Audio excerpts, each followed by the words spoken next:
According to new reports, Vice President Kamala Harris regularly watches Fox News, which is how she found out she's been pronouncing her name wrong.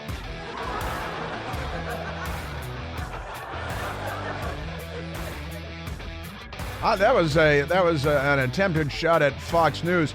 That's good. That's late night TV. Democrat Party propaganda apparatus everywhere you go. What did we have on CNN the other day? It was funny. They moved two anchors off of their morning show because the guest they had on, John Miller, their law enforcement analyst, pointed out that the gangs of Venezuelan criminals in New York City, thanks to Joe Biden, riding around on stolen scooters, bashing women's heads in. They go to Florida on vacation and spend their money. Then they come back to New York to rob people again. And when the anchor said, well, why don't they just go to Florida to commit crimes? And he explained, well, in Florida, they get arrested and they go to jail. And they're not released without bail. Like in New York, the city that never sweeps. Amazing times. Well, happy Wednesday and welcome back. We continued to be at 888-630-9625, the telephone number here. I want to get to Joe Biden because yesterday Joe Biden spoke and didn't do such a good job. See, the implication there with Jimmy Fallon was that Fox News mispronounces Kamala Harris's name. But she explained to us how to pronounce it.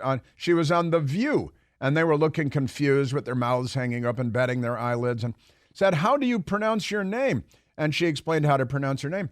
And now everybody knows how to pronounce it. Will you pronounce your name for me, please? It's Kamala. Kamala. Yeah, just think of like a comma and add a la. Okay. Okay.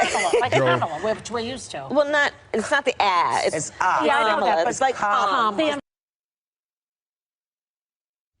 It's a little bit funny that Jimmy Fallon made that joke last night because you just heard Kamala on The View telling Whoopi, how do you pronounce your name, Whoopi? Her real name is Karen. She's a Karen, and it's not Goldberg either. It's Johnson. She figured if she changed her name to Goldberg, the Jews would hire her.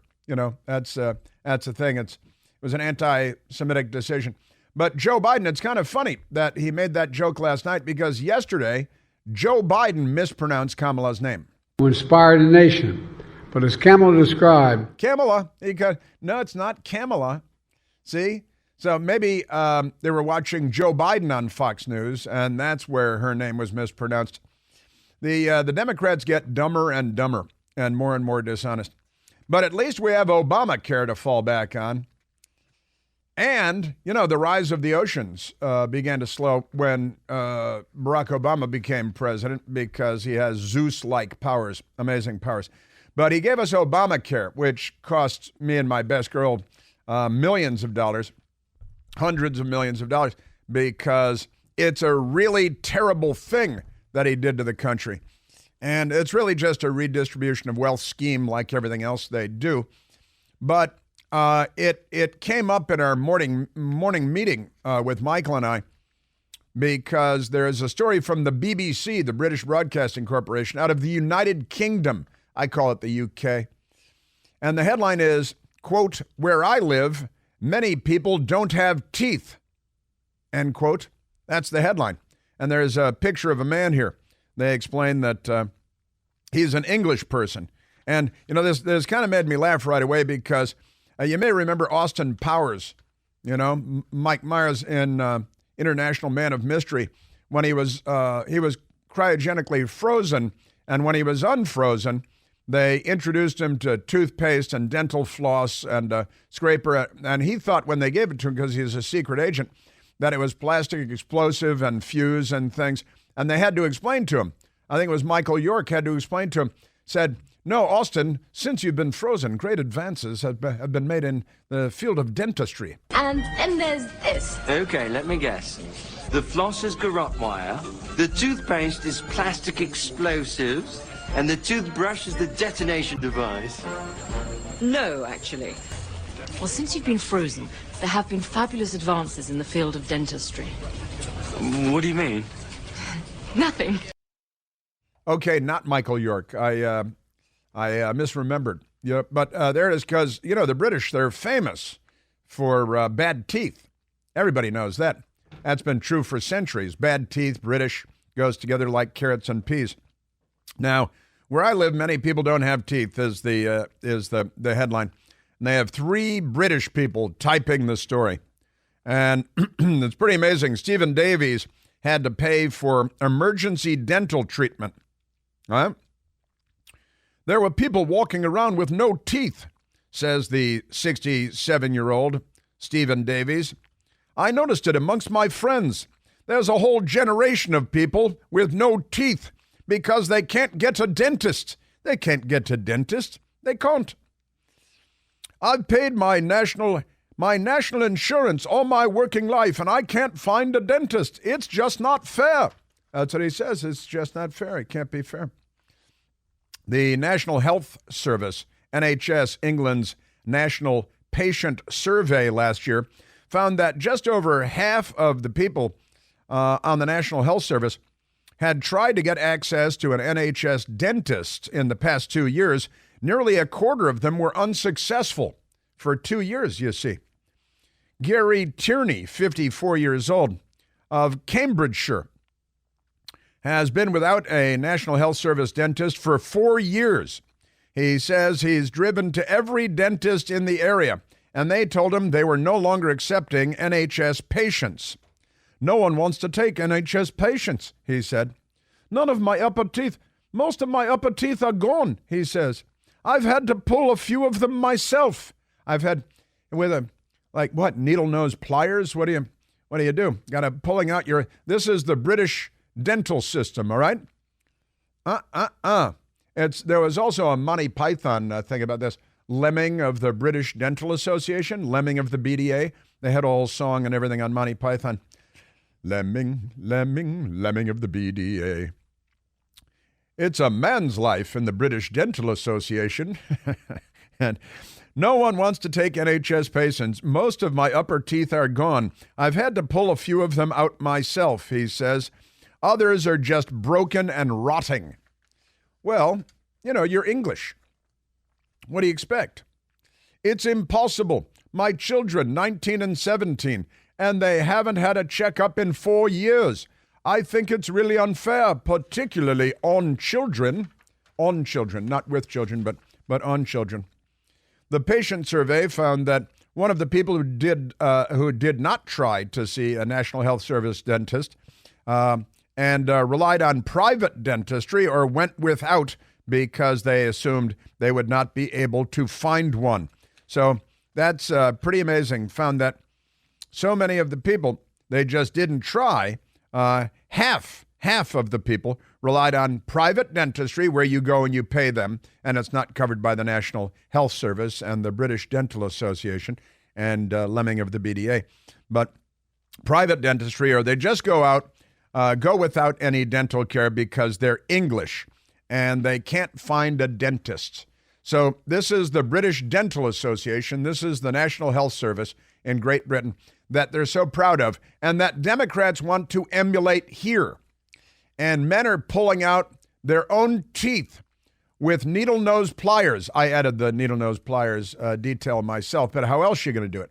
Do it with your fingers? Like, you know, what is like Devil's Island, Papillon, pulling out your own teeth? That's British dentistry. So when you meet British people and they don't have good teeth, just try to be nice. Bye for now. Keep your teeth clean. Lemming, lemming, lemming of the BDA. Lemming. Michael found Lemming of the BDA. Lemming of the BDA.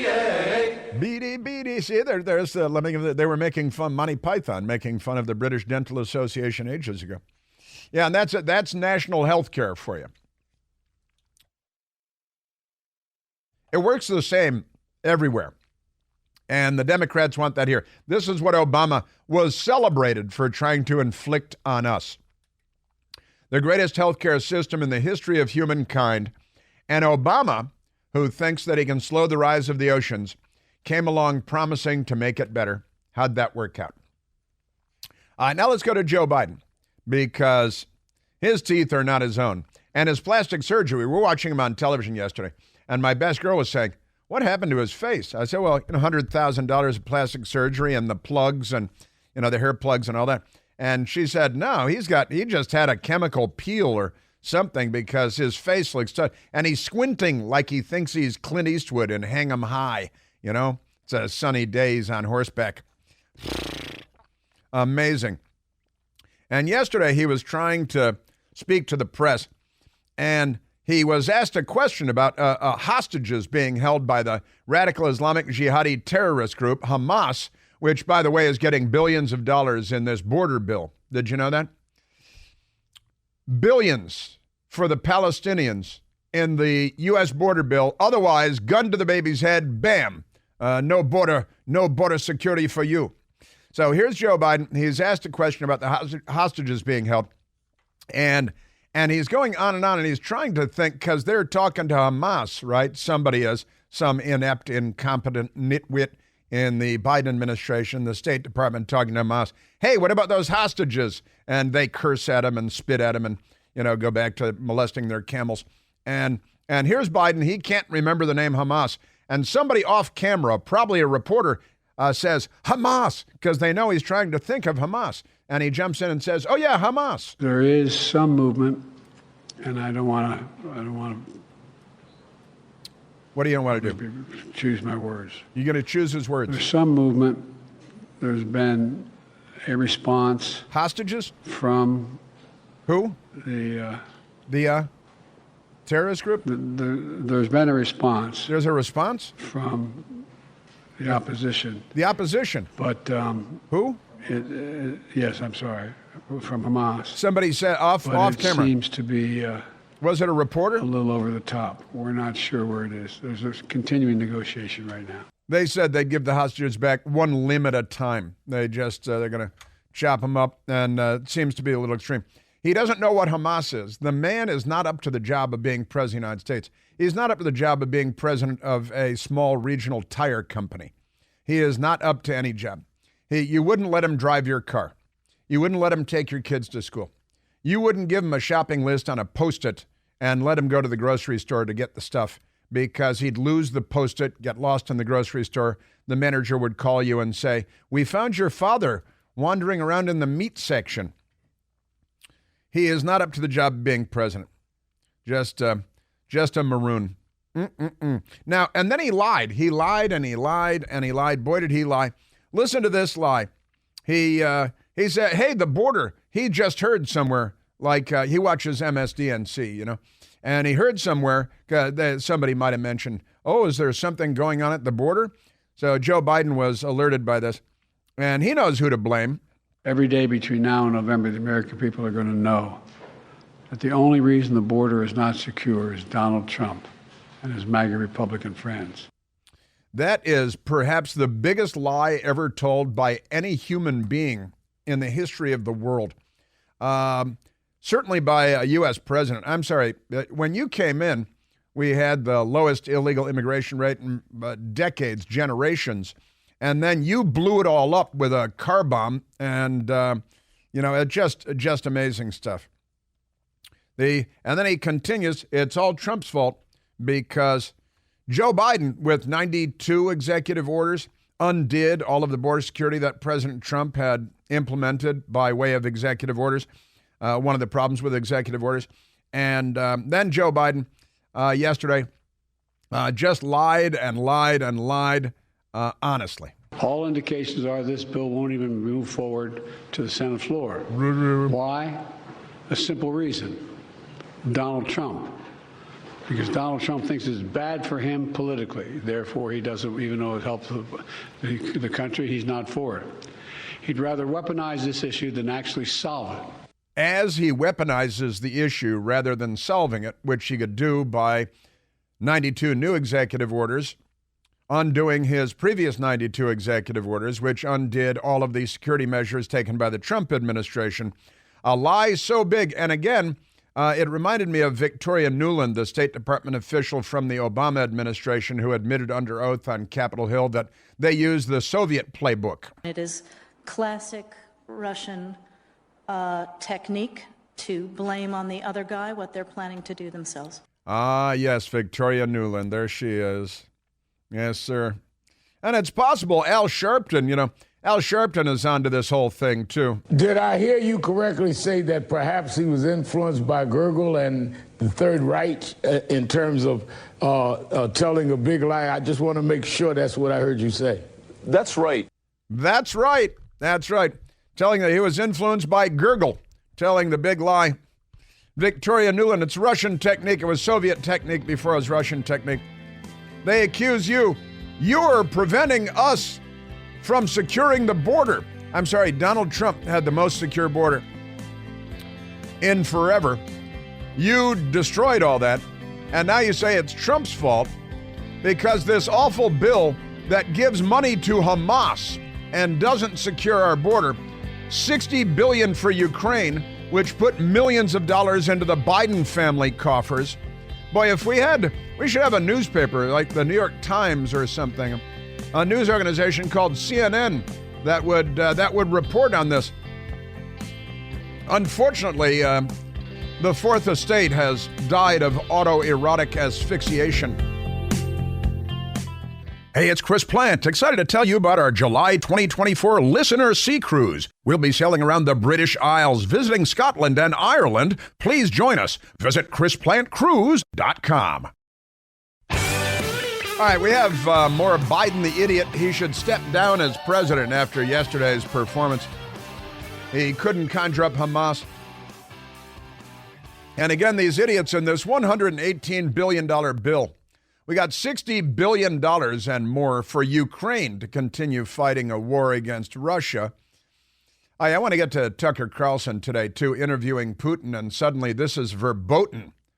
Journalism, again, died of autoerotic asphyxiation in a closet.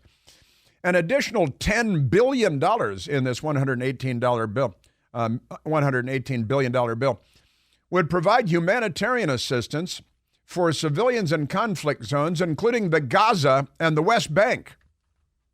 I'm sorry, we're putting money in there for Hamas in the bill that's supposed to secure our southern border. The Democrats are murdering the world.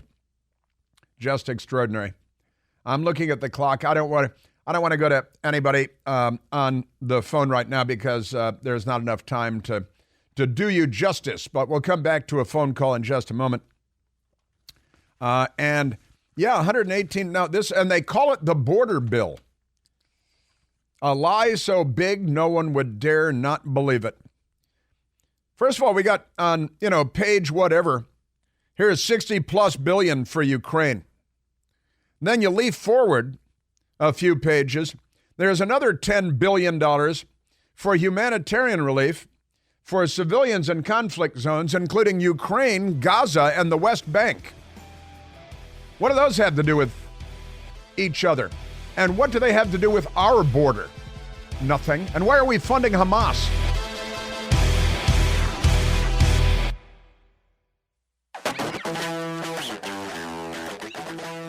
On Sean Hannity's show last night on the Fox News Channel, he had Curtis Sliwa on of the Guardian Angels, who I think is great. Curtis Sliwa's Guardian Angels caught on camera roughing up a man during a live interview with Fox News host Sean Hannity. They were talking about New York's ongoing migrant crisis and the crime wave that they represent. During the interview, which showed Curtis Sliwa surrounded by members of his Guardian Angels anti-crime organization, they could probably have a big comeback right now. One of the Guardian Angels could be seen running just off camera. Moments later, the rest of the group could be seen running off, leaving just Curtis Sliwa in front of the camera on his own.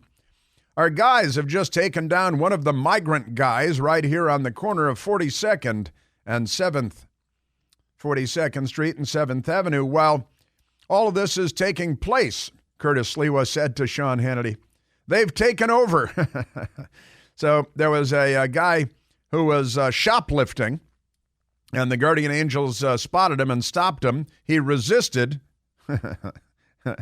and let's say just gave him a little pain compliance, pain compliance.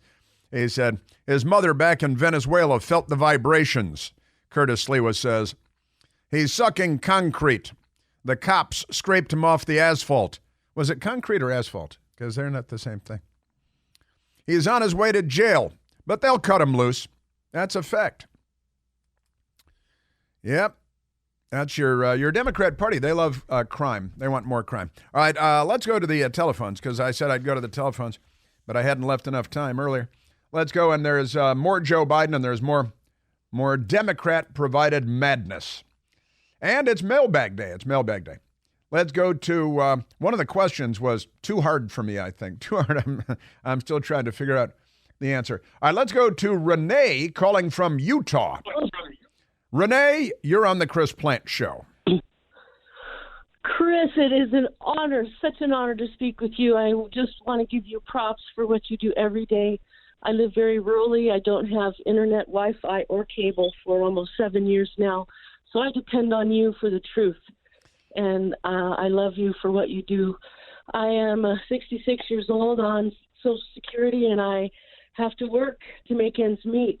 And it's very discouraging to have someone in the White House wanting to give money to all of these other third world countries when I can't feed myself for the first time in my life. And I know he's walking around in the White House, him and the missus, naked, licking the wallpaper, saying it tastes like children. And we wonder... Cobra. That is funny. Licking, saying it tastes like children. The wallpaper tastes like children. That's funny. And, we wonder why the United States is in the state that it's in. Yeah. He's a debacle. He's an embarrassment. We are a laughingstock. And I just want Donald Trump back in the seat where he belongs. And I will do everything I can, and I hope everybody else gets off of their can and vote, because we need someone with some cojones in the White House. I'm surprised that they haven't painted the White House black. Or rainbow. Or rainbow, yeah. Black on one side, rainbow on the back. Yeah. Mm-hmm. Yeah, the racial division and the various forms of division that the left, let's make no mistake, this is not the party of John F. Kennedy. It's not even the party of Bill Clinton, although there's still a lot of groping going on and things like that. But they're not on our side, Renee, and you're at the racial division. And we had a great caller earlier today, Marcus, talking about the Black National Anthem, Lift Every Voice and Sing, which will be sung at the Super Bowl. And because the Democrat Party has always loved racial division, and they haven't given up on that at all. They've kind of turned the tables on themselves since they're the party of lynching black people and Jim Crow laws. And now it's like Biden blaming Trump for the border crisis, right?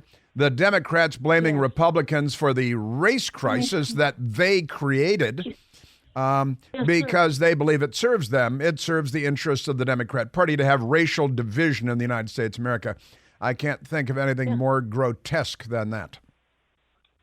True that. And I wonder, when did race and color become a prerequisite for a job you're inquiring about?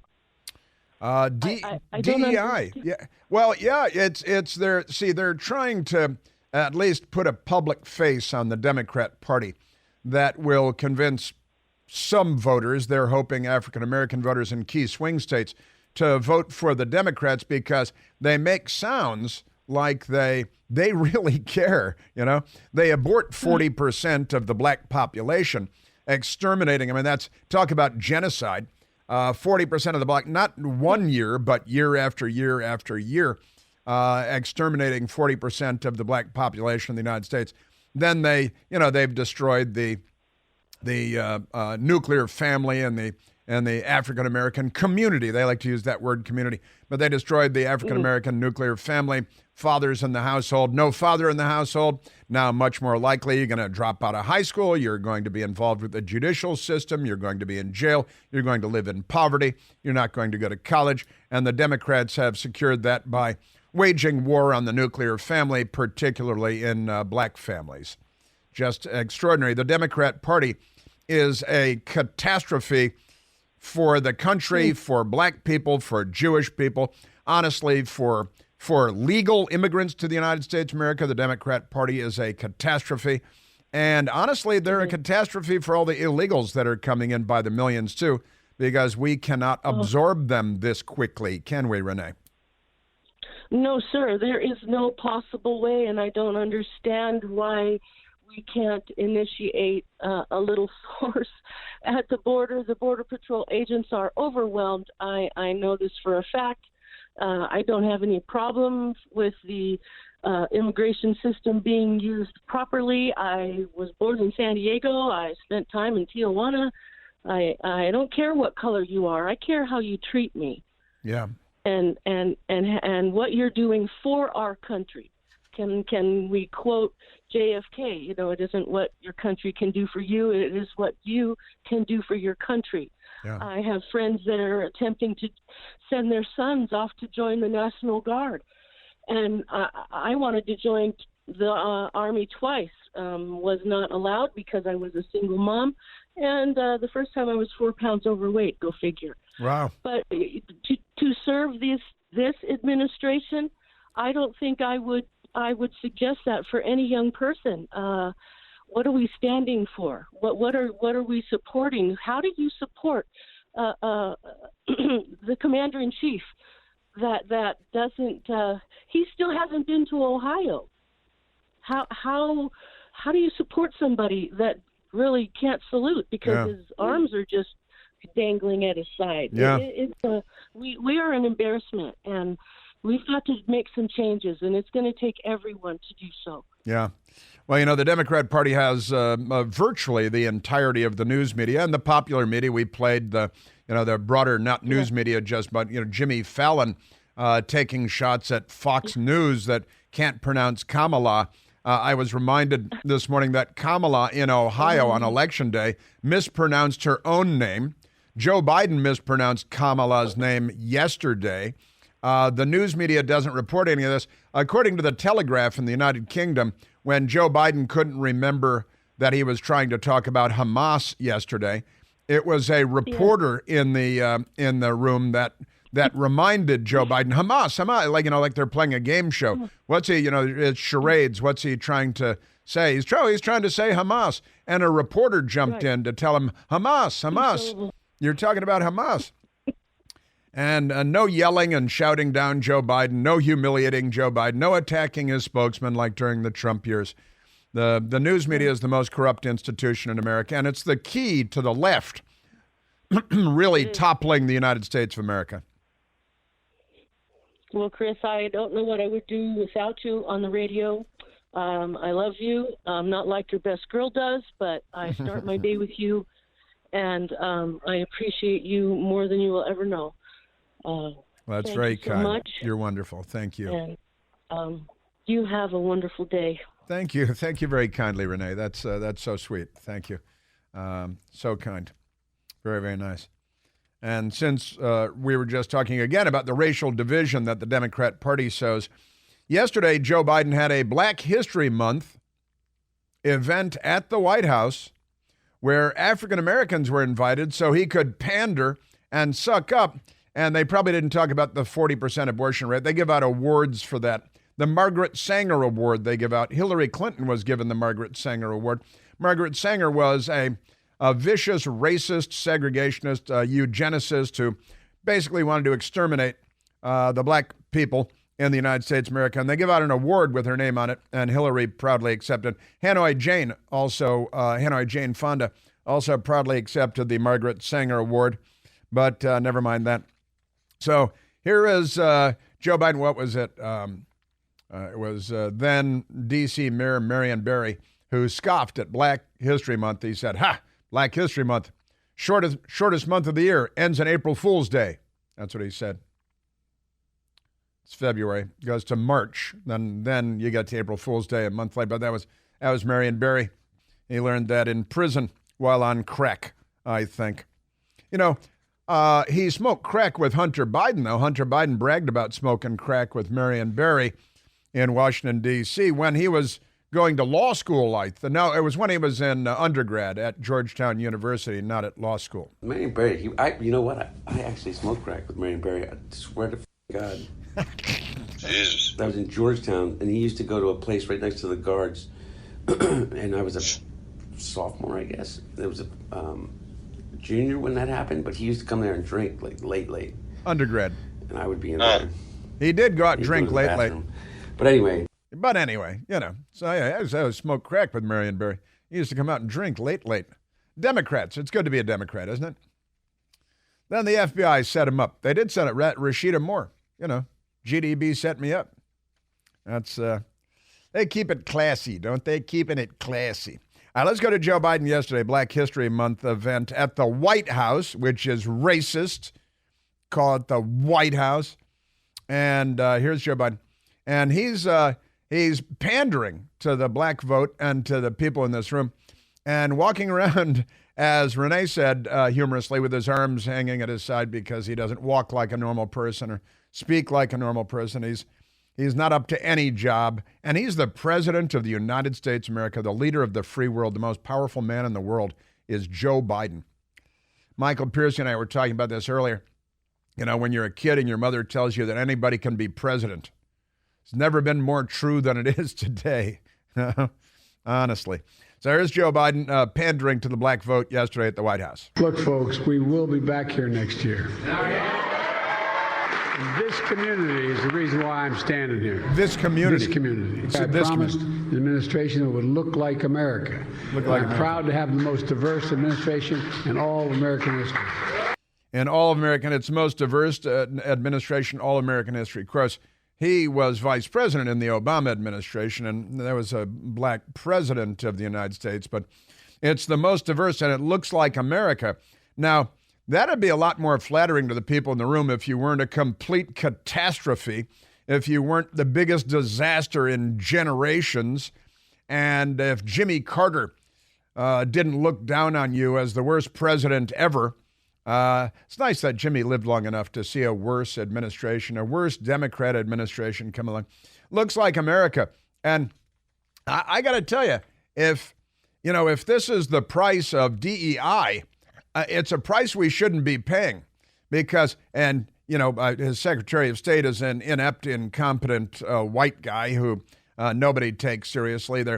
Most of his cabinet, we had his defense secretary, who is African-American, who disappeared for I don't know how long with, did I fail to mention I was going in for prostate surgery? I'm just the Secretary of Defense, and their shooting war is going on all over the place, but never mind that. Saying it's diverse, DEI, if this is what DEI is, then DEI doesn't work. And it was kind of absurd. The mayor of New York, Eric Adams, made a similar claim just a couple of days ago. We played it for you yesterday, bragging about how diverse it is. Well, the city of New York is at a 100-year low. Stand up. They need to see you. Deputy Mayor Williams Ison, Deputy Mayor Mira Josie, Deputy Mayor Almanzar, Deputy Mayor Maria Torres Springer. Have you ever seen this much chocolate leading the city of New York? So you choose people based on their race. And then go down the line. And it's such a disaster that they should be embarrassed. They should be driven out of office. And they brag that I chose people based on their race. They're incompetent. Everything is horrible. We're destroying the city of New York. Joe Biden's administration, and it was Eric Adams who said that the illegal aliens are destroying the city of New York. They're wrecking everything, but they're proud of their diversity quota because that makes all the difference in the world. And then Eric Adams, of course, compared himself to Jesus, overturning the tables and listen to him. You trying to figure out why they're hating on me? They hating on me because how many of you go to church? Not many. This is a Matthew 21:12 moment. Jesus walked in the temple. He saw them doing wrong in the temple. He did what? He turned the table over. I went to City Hall to turn the table over. That's what he went to see. He went to the City Hall to turn the table over. And, they're very proud of diversity, but it'd be much better if everything were, humming along like a sewing machine, and these were the good old days in New York. Unfortunately, people are fleeing New York like it's a rolling gunfight. And in Washington, this place hasn't been a bigger disaster since nobody can remember. And they brag about the diversity of the people that they chose for all the wrong reasons because they're racists and they're trying to make up for the racist legacy of the Democrat Party. And the history of racism in America is the history of the Democrat Party. But they're very proud of their diversity of quota hiring, racial quota hiring. And they don't care how they perform, whether a good job is being done, whether the citizens and taxpayers of New York are happy with the way things are going. And that's true of the citizens of the United States of America with the Biden administration. But look at this, it's Chocolate City. Marion Barry used to call D.C. Chocolate City all the time, too. But, at least we're diverse. Okay. What in the hell's diversity? Well, I could be wrong, but I believe diversity is an old wooden ship that was used during the Civil War era.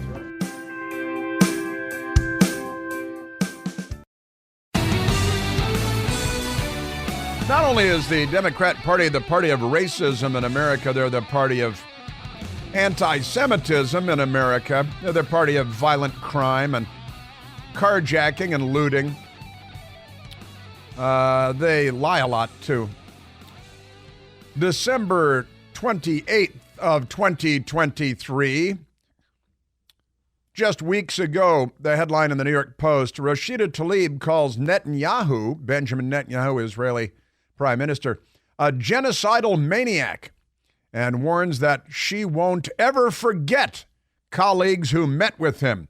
She is a vile, repugnant, Jew-hating anti-Semite. And she went to the House floor yesterday and rambled like a lunatic. Here we go again. Sending $17.6 billion U.S. tax dollars with no conditions attached to Netanyahu's extremist government to drop more bombs on innocent Palestinians. The Israeli government has already killed 27,000 people. 11,500 of them were children. They care very deeply about children, 11,000, but he's a genocidal maniac.